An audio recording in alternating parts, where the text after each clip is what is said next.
There is yet another argument raised by the Learned Council about the witness Kailash turning hostile as noted above, and it does not surprise us that a witness has turned hostile who could have corroborated the entire episode, but the same does not make any difference in as much as one of the other witnesses, Raju, named in the FIR, was also not produced. Learned Counsel for the appellant stressed that this also further adds to a serious doubt about the presence of the eyewitness, and there is no explanation as to why Raju was not produced. In our opinion, non production of a nominated witness does not amount to a proof that the incident is false. The defense, on behalf of the appellant, did not bring on record any such witness that may add to the theory of reasonable doubt that is sought to be advanced by the learned counsel for the appellant. After having exhausted the arguments on the merits of the appeal, both the learned counsel appearing for the accused appellants virtually narrowed down their submissions on the question of sentence. Accordingly, the nub of the appeal in hand is the quantum of sentence which is liable to be awarded to the accused appellants. In order to answer the question regarding the quantum of sentence which is liable to be enforced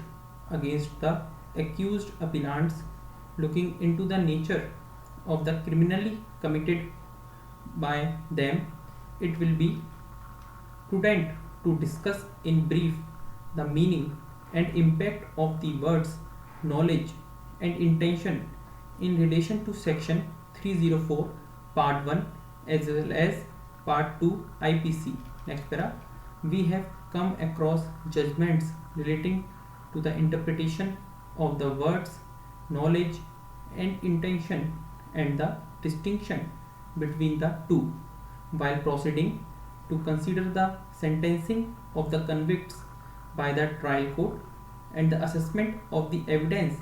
in order to appreciate the arguments on behalf of the appellants that the appellants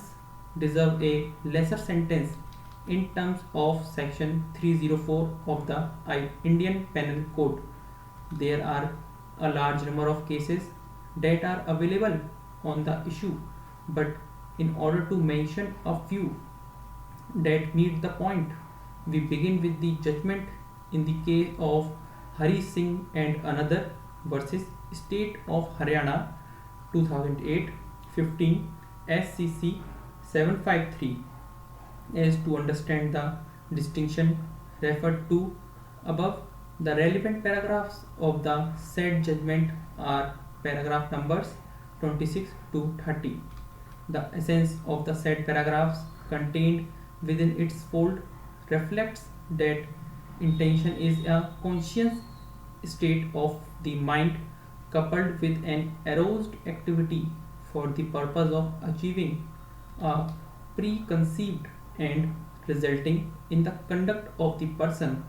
so as to bring about a certain result. However, such an intention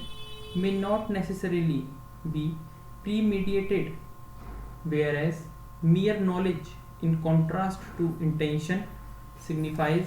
a mental state of realization pertaining to the awareness of certain facts, but at the same time